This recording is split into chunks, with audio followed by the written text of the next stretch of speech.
একজন জ্ঞানী মানুষ। ইমাম সাহেব সঙ্গে সঙ্গে শয়তানকে বলছেন, ওরে শয়তান, ইন্নাল্লাহা আলা কুল্লি শাইইন কাদির, নিশ্চয় আল্লাহ সুবহানাহু ওয়া তাআলা সব কিছুর উপরে ক্ষমতাবান। এটাই শুধু শেষ নয়, সূরা ইয়াসিনের ৮২ নম্বর আয়াতের ভিতরে আল্লাহ বলেছেন, ইন্নামা আমরুহু ইযা আরাদা শাইআ আইয়াকুলা লাহু কুন ফায়াকুন। আল্লাহ যখন কোন জিনিসকে বানাবার ইরাদা করেন, ইচ্ছা করেন, কেবল তিনি বলেন কুন হয়ে যা, ফায়াকুন, ততক্ষণ সেটাই হয়ে যায়। وهو الذي خلق السماوات والأرض في 6 أيام। আল্লাহ সুবহানাহু ওয়া তাআলা আসমান আর জমিনকে, জমিন আর আসমানকে, নভমণ্ডল ভূমণ্ডলকে ফি 6 আইয়ামিন, আল্লাহ 6 দিনে সৃষ্টি করেছেন। কিন্তু আল্লাহ কাউকে লেবার লাগায় নাই। আল্লাহ তার পবিত্র জবান দিয়ে বলেছিলেন কুন হয়ে যা, ফায়াকুন, ততক্ষণ সেটাই হয়ে গিয়েছে। তার মানে ওরে শয়তান, শুধু ডিমের ভিতরে নয়, তুমি যেখানে ভরতে বলবে সেখানে আমার আল্লাহ পৃথিবীটাকে ভরে দেবে। কেননা আমার বিশ্বাস আছে, ইন্নাল্লাহা আলা কুল্লি শাইইন কাদির। আপনার রবের যদি পরিচয়টা না জানা থাকে, তাহলে আপনি হাজার ইবাদত করেন, কোনো লাভ হবে না। এই জন্য আগে আল্লাহর পরিচয় আপনাকে জানতে হবে।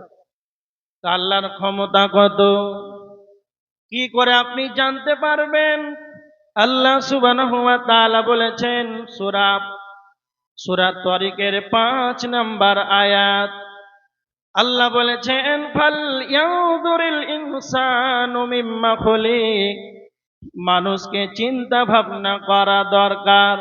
প্রত্যেকটা মানুষকে ভাবা উচিত, চিন্তা ভাবনা করা দরকার, মিম্মা খুলিক, সে কি বস্তু থেকে সৃষ্টি হয়েছে। এই আয়াত দ্বারা প্রমাণিত হয় আল্লাহ আপনাকে আমাকে জন্মসূত্র জানতে বলেছেন।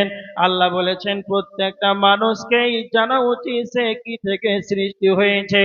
যদি কালে আপনি আপনার জন্মসূত্রটা যদি জানতে পারেন, তাহলে আপনার আল্লাহ কত বড় ক্ষমতাবান এটা আপনি জানতে পারবেন। এবার দেখেন আল্লাহ বলেছেন সূরা আলাকের ২ নম্বর আয়াতের ভিতরে, ফালাকাল ইনসানা মিন আলাক। আল্লাহ বলেছেন আমি মানুষকে সৃষ্টি করেছি জমাট রক্ত থেকে। এটাই শুধু শেষ নয়, সূরা দাহারের ২ নম্বর আয়াতের ভিতরে আল্লাহ বলেছেন, ইন্না খালাকনাল ইনসানা মিন নুতফা। আল্লাহ বলেছেন আমি মানুষকে, নিশ্চয়ই মানুষকে সৃষ্টি করেছি নুতফা থেকে। নুতফা থেকে, শুক্রাণু থেকে, পানি থেকে, বীজ থেকে আমি আল্লাহ মানুষকে সৃষ্টি করেছি। আপনারা অবগত আছেন সারা পৃথিবীর বুকে যতগুলো আল্লাহর সৃষ্টি রয়েছে, সব চাইতে সুন্দরতম আকৃতি আবয়নকার, সুন্দর দেহকার, সব চাইতে আশরাফুল মাখলুকাত কে না তো মানুষ। আল্লাহ আমাকে আপনাকে পানি থেকে সৃষ্টি করেছে। খুব ভালো করে শুনে, আল্লাহ বলছেন যে আমি মানুষকে সৃষ্টি করেছি শুক্রাণু থেকে, বীজ থেকে, পানি থেকে। এটা আবার কি করে হয়? এত সুন্দর আবয়ন আল্লাহ দিয়েছেন, এটা কি করে হয় যে পানি থেকে এত সুন্দর তৈরি হবে? যারা ছবি অঙ্কন করে তাদেরকে কি বলা হয়? যারা ছবি অঙ্কন করে ইংরেজিতে তাদেরকে আর্টিস্ট বলা হয়, বাংলাতে তাদেরকে চিত্রকার বলা হয়। সারা পৃথিবীর যতগুলো আর্টিস্ট রয়েছে, চিত্রকার রয়েছে, তাদেরকে যদি আনা হয়, তাদেরকে যদি খাতা দেওয়া হয়, পেন্সিল দেওয়া হয়, একটা গাধার ছবি অঙ্কন করতে যদি তাকে বলা হয় গাধার ছবি অঙ্কন করে দেবে। আব্দুল কাইয়ুমকে যদি তার সম্মুখে দাঁড় করিয়ে দেওয়া হয়, যদি তাকে বলা হয় আব্দুল কাইয়ুমের মাথা থেকে পা পর্যন্ত এঁকে দাও, তা আব্দুল কাইয়ুমকে দেখে দেখে দেখে খাতা এবং রুলে যেন সে অঙ্কন করে দেবে। ঘটনাটি কেন আনলাম, সারা পৃথিবীর যতগুলো ছবি আঁকনেওয়ালা আছে, চিত্রকর আছে, তাদেরকে যদি আনা হয়, তাদেরকে যদি পুকুরের ধারে নিয়ে যাওয়া হয়, তাদেরকে যদি নদীর কাছে নিয়ে যাওয়া হয়, আর যদি তাকে বলা হয় আব্দুল কাইয়ুমের দেহটাকে মাথা থেকে পা পর্যন্ত তুমি পানিতে অঙ্কন করে দাও, সারা পৃথিবীর যতগুলো চিত্রকর আছে সকলেই যেন ফেলিয়ার হয়ে যাবে। আব্দুল কাইয়ুমের দেহটাকে পানিতে কারো আঁকার যেন ক্ষমতা নাই। তো আমার আল্লাহ বলছেন, বান্দারে, ইন্না খলাকনাল ইনসানা মিন নুতফা, আমি আল্লাহ তোমাকে শুক্রাণু থেকে, পানি থেকে আমি আল্লাহ তোমার এত সুন্দর আবয়ন দিয়েছি। আল্লাহ মানুষকে সুন্দর আবয়ন দেওয়ার ব্যাপারে, সুন্দর আকৃতি দেওয়ার ব্যাপারে আল্লাহ সুবহানাহু ওয়া তাআলা চারবার কসম খেয়ে বলেছেন, ওয়াতিনি ওয়াজাইতুনি ওয়া তুরি সিনিন ওয়া হাদাল বালাদিল আমিন। আল্লাহ চারবার কসম খাওয়ার পর আল্লাহ বলেছেন, লাকাদ খালাকনাল ইনসানা ফি আহসানি তাকওয়িম। আল্লাহ বলেছেন, আমি তোমাদেরকে, মানুষদেরকে সুন্দর আবয়ন দিয়ে বানিয়েছি। তাহলে আল্লাহ জন্মসূত্রটা কেন জানতে বলেছেন? যে আল্লাহ বলছেন তুমি কি চিন্তা ভাবনা করো না? একবার কি চিন্তা ভাবনা আসে না? তুমি ছিলে কোথায়, এলে কোথায়, তোমার জন্ম কোথা থেকে হলো? পানি থেকে যদি তোমাকে সুন্দর, এত সুন্দর আবয়ন দিতে পারি, তো তোমার রবের পরিচয় তুমি পাবে না কেন? এই জন্য আল্লাহ বলেছেন, ফালিয়ানজুরিল ইনসানু মিম্মা খুলিক। দেখো, তুমি তোমার জন্মসূত্রটাকে আগে দেখো। আর কি দেখতে বলেছেন? আল্লাহ সুবহানাহু ওয়া তাআলা সূরা বাকারার 28 নম্বর আয়াতের ভিতরে আল্লাহ বলেছেন, ওয়া কুনতুম আমওয়াতান, তোমরা ছিলে নিষ্প্রাণ। নিষ্প্রাণ বলতে আমাদের কোনো অস্তিত্ব ছিল না, আপনার আমার কোনো আবয়ন ছিল না। আব্দুল কাইয়ুমের 25 বছর হলো, 2 বছরকে পিছিয়ে নিয়ে চলে যান, 27 বছর আগে আমার আব্বা মাও জানতো না পৃথিবীতে আব্দুল কাইয়ুম আসবে, এটা কারো জানা ছিল না, সারা পৃথিবীর কারো খবর ছিল না। তখনও আল্লাহ জানে পৃথিবীতে আব্দুল কাইয়ুম আসবে। এবার দেখেন আল্লাহ সুবহানাহু ওয়া তাআলা বলেছেন, তোমরা ছিলে নিষ্প্রাণ। সূরা তাহরির 1 নম্বর আয়াতের ভিতরে আল্লাহ বলেছেন, হাল আতা আলাল ইনসানি হিনুম মিনাদ দাহরি লাম ইয়াকুন শাইয়্যাম মাযকুরা। তোমাদের এমন একটি সময়, তোমাদের এমন একটি সময় যেন অতিবাহিত হয়েছে, সেই সময় তোমাকে কেউ চিনত না, তোমাকে কেউ জানতো না, তোমার পরিচয় বলে দুনিয়াতে কিছুই ছিল না। আল্লাহ কি বলছেন দেখেন, তোমাদের এমন একটি সময় যেন অতিবাহিত হয়েছে, তোমাকে কেউ চিনত না, তোমাকে কেউ জানতো না। তার মানে আমরা ছিলাম প্রাণহীন, আমাদের ছিল প্রাণহীন, আমাদের কোনো জন্মসূত্র আমরা জানতাম না। আমরা ছিলাম প্রাণহীন, আমাদের কোনো খবর ছিল না, আমরা আসবো এটাও আমরা জানতাম না। তবে আমরা ছিলাম কোথায়? এবার দেখেন তাফসীরের ভিতরে বলা হয়েছে, আমরা ছিলাম কোথায়? আমরা ছিলাম সূর্যের আলোতে, বৃষ্টির পানিতে। খুব ভালো করে শুনে নেন, জন্মসূত্রটা যদি জানা থাকে তো আল্লাহর ক্ষমতা সম্পর্কে আপনার পরিচয় পেয়ে যাবেন। আমরা ছিলাম সূর্যের আলোতে, আলোতে, সূর্যের আলোতে, চাঁদের আলোময় সেই কিরণে, বৃষ্টির পানিতে আমরা ছিলাম। সারা পৃথিবীর বুকে যখন ফসল উৎপন্ন হয়, সূর্যের কিরণ ছাড়া, সূর্যের আলো ছাড়া, বৃষ্টির পানি ছাড়া যেন ফসল যেন উৎপন্ন হবে না। তার মানে আমরা ছিলাম ধানের ভিতরে, গমের ভিতরে, চাউলের ভিতরে, আটার ভিতরে, ভাতের ভিতরে, রুটির ভিতরে। যখন এইগুলো পুরুষ নামে মেশিনে খায়, পৃথিবীতে মানুষ বানানোর দুইটি মেশিন রয়েছে, একটা হলো পুরুষ আর একটা হলো মহিলা। একজন হলো পুরুষ আর একজন হলো মহিলা। মানুষ বানানোর দুইটি মেশিন রয়েছে, তাছাড়া পৃথিবীতে এমন কোন পদ্ধতি নাই, মানুষ পৃথিবীতে আসার কোন রাস্তা। এই মাতৃগর্ভতে আমার আল্লাহ পৃথিবীতে সমস্ত মানুষকে এনেছেন, যখন একই হাঁড়ির খাবার, একই পাতিলের খাবার, ভাত, চাল, রুটি, এগুলো যখন পুরুষ নামে মেশিনে ভরে দেওয়া হয়, তখন এখান থেকে যেন শুক্রাণু তৈরি হয়।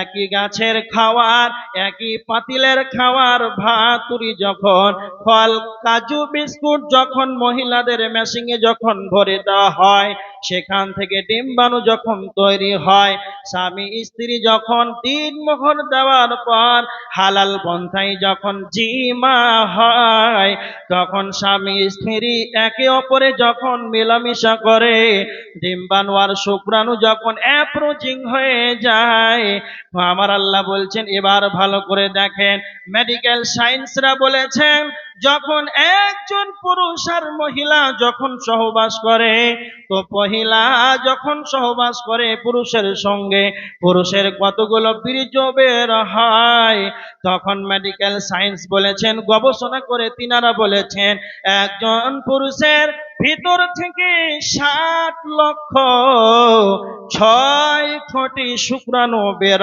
হয়, 6 কোটি শুক্রাণু বের হয়।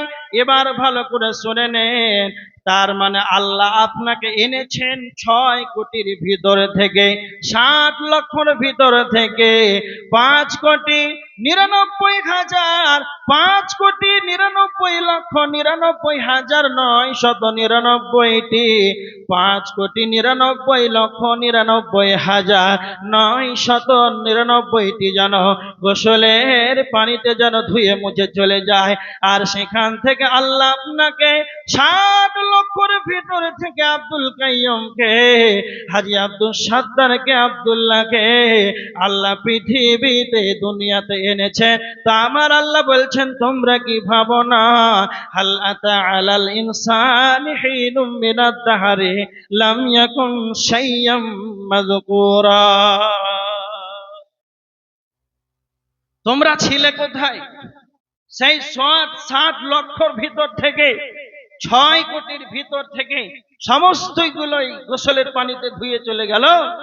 সেখান থেকে আমি তোমাকে একাই পৃথিবীতে আনলাম, তারপরে তুমি কি আমার পরিচয়টা পাবে না? তারপরে কি আমাকে সাজদা করবে না? আমি বিষয়টি কেন আনলাম? যখন আপনার হায়াতের জ্ঞান থাকবে যে আল্লাহ আমাকে কোথা থেকে পৃথিবীতে এনেছেন, কেন এনেছেন, তখন আপনি মসজিদের গেটটা খুঁজে পাবেন। 2, আর মরণ সম্পর্কে আলোচনা কেন করব? যখন আপনার ভিতরে মরণের ভয়াবহতা থাকবে, তখন আপনার যতগুলো পৃথিবীর পাপাচার কাজ আছে, যতগুলো গুনাহের ময়দান আছে, সেখান থেকে লাফ মেরে আপনি মসজিদের গেটটা খুঁজে পাবেন। এই জন্য আমি হায়াত সম্পর্কে, জীবন সম্পর্কে আলোচনা করলাম, যে আমরা ছিলাম কোথায়, আবার পৃথিবীতে এসেছি, এখান থেকে আমাদেরকে চলে যেতে হবে, এখানে আমাদের বাঁচার কোনো উপায় নাই। এবার দেখেন, মৌত এমন একটা সাবজেক্ট, মানুষ মৌতের আলোচনা, কোরআন হাদিসের আলোচনা চলছে, বিভিন্ন ধরনের মানুষ পৃথিবীতে আছে। এখনো কোনো কোনো জায়গাতে, মেলাতে, কোনাতে, বাড়িতে, যেখানে সেখানে মানুষ আড্ডা পিটছে, আলোচনা ভালো লাগে না। কেন ভালো লাগে না? কেন ভালো লাগে না? একটা উদাহরণ শুনেন।